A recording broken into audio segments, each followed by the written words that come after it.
Quindi le tue pizze classiche non sono quelle napolitane. No, esatto, sottolineiamo questa cosa. Si offendono. Sono stata... Italian Wine Podcast.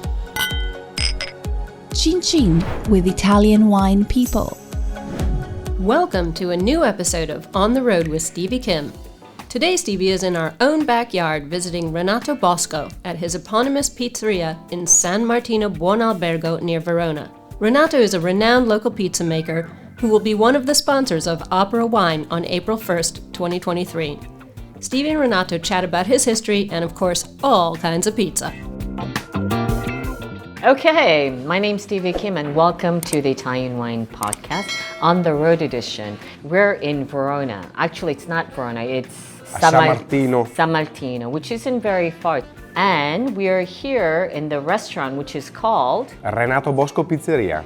Okay, Renato Bosco is the gentleman, the chef next to me, però ne ha più di una pizzeria. O Saporè o Renato Sì, Bosco. Saporè è quello originale, L'originale, giusto? l'originale, Sì. sì. E dov'è Saporè? In centro città con Saporè Downtown o Saporè Stand Up, che è una pizzeria da sport.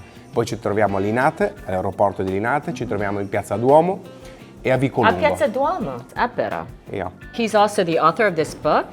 Ci sono vari tipi di pizze, no?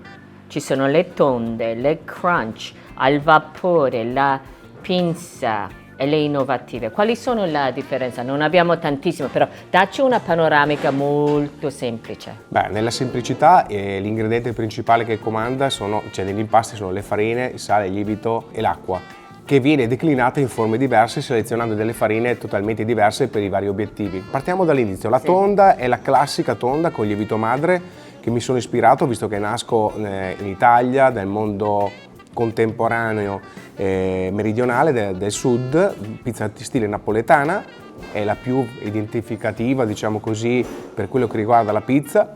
Poi le crunch. Però non è proprio quella napolitana, No. no? Perché sono stata a Napoli. Si offendono.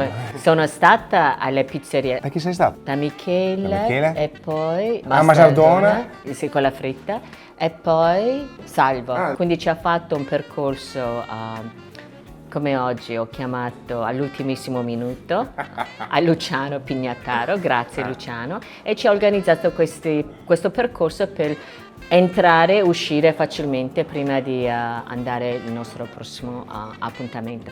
Comunque, quindi le tue pizze classiche non sono quelle napolitane. No, esatto, sottolineiamo questa cosa, l'ispirazione è del tipo classico, via che c'è la mia interpretazione più contemporanea, che cambia anche un po' di forma, un po' un cornicione diverso, la lievitazione è totalmente diversa, non confondiamolo con la pizza napoletana, è una mia interpretazione, di conseguenza è autentica per quello che sono io.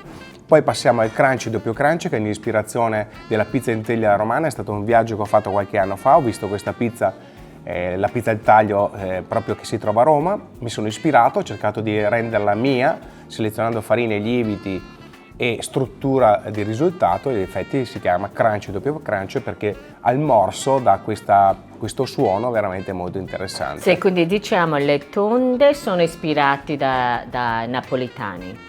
Le crunch ispirati dai romani. Esatto, vedi c'è un piccolo Sì, viaggio, no? sì. Per poi arrivare alle innovative, perché se tu vai nelle innovative trovi invece la pizza e il padellino. Il padellino nasce a Torino, però che poi si rifà a una interpretazione prettamente veneta. Quindi questa è la scuola Veneta. veneta. In effetti proprio ci suddividiamo, no? Nel senso che quando ho studiato anche le ricette erano al sud, l'omaggio al sud con la pizza contemporanea classica rotonda. Vengo al centro, pizza al taglio, che è la pizza crunch, doppio crunch, che è la pizza in teglia romana, e poi il padellino, ispirato a Torino, ma comunque ispirato al mondo del nord, poi con l'intervento di Simone Padoan che ha dato un senso più definito di quello che era, diciamo così, il topping e la tipologia di lievitazione, dopo siamo andati avanti noi veneti e stiamo portando avanti questa tradizione.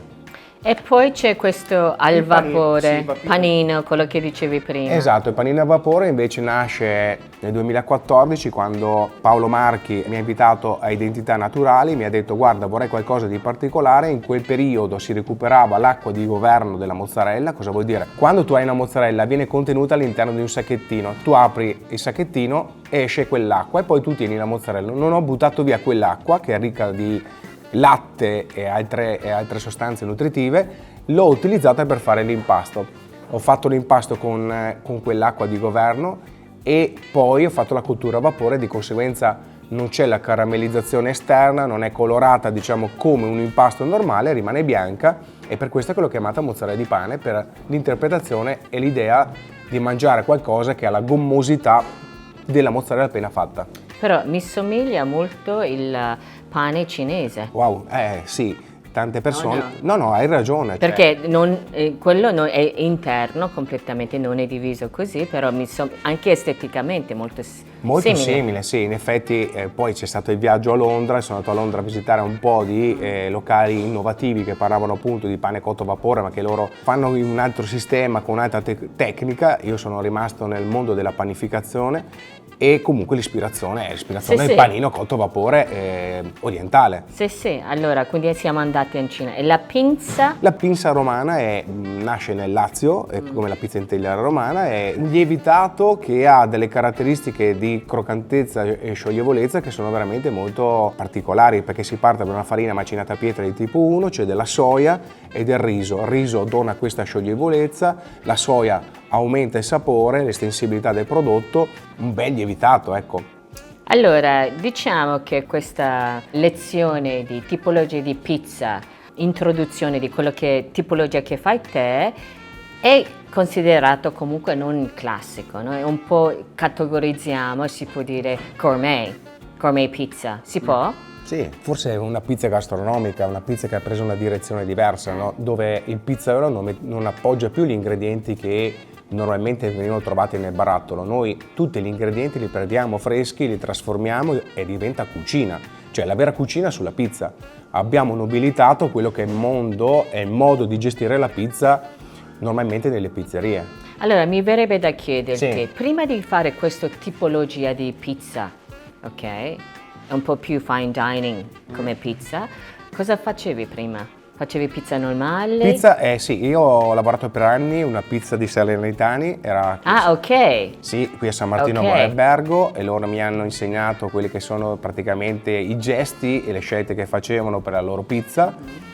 Loro erano di Maiore, siamo sulla costa amalfitana e mi hanno insegnato quelle che sono le scelte che loro facevano per la loro pizzeria. Lì l'ispirazione è andata avanti per qualche anno, poi un po' perché sono curioso, un po' perché sono una persona irrequieta, ho fatto delle ricerche, ho fatto dei corsi e ho preso la mia strada, però nasco ispirandomi alla pizza di Salerno, precisamente di Maiori.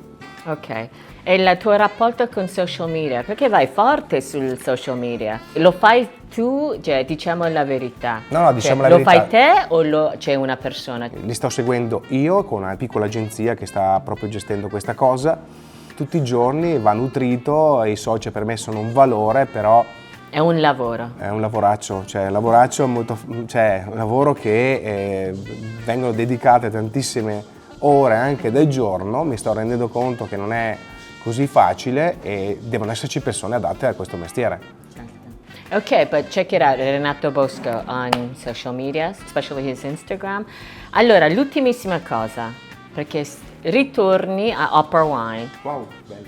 Sì, Upper Wine, no? Questo evento che facciamo assieme a Wine Spectator e tu ci dai da mangiare essenzialmente. Cosa ci porti quest'anno? Beh, io rimango sempre sulla mia idea perché è quella più facile per i tempi che abbiamo, che è un doppio crunch.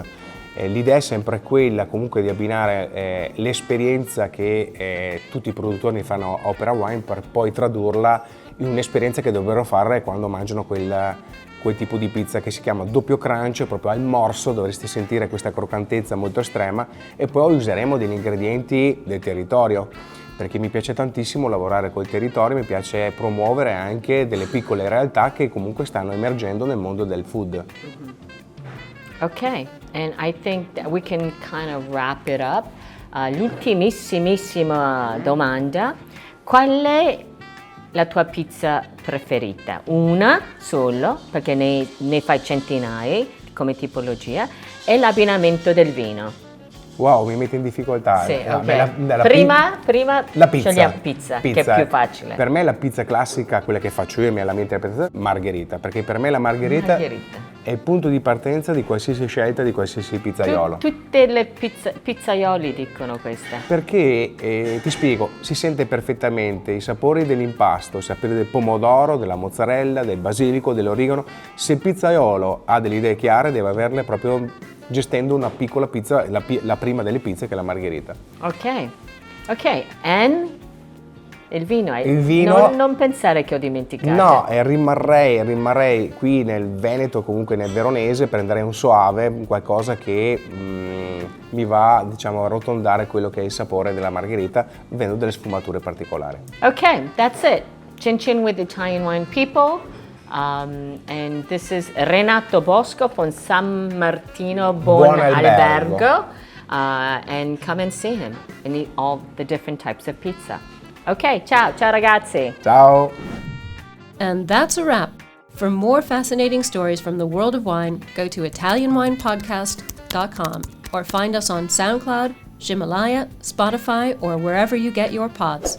Don't forget to subscribe and like all our channels. Chin chin, and thanks for listening.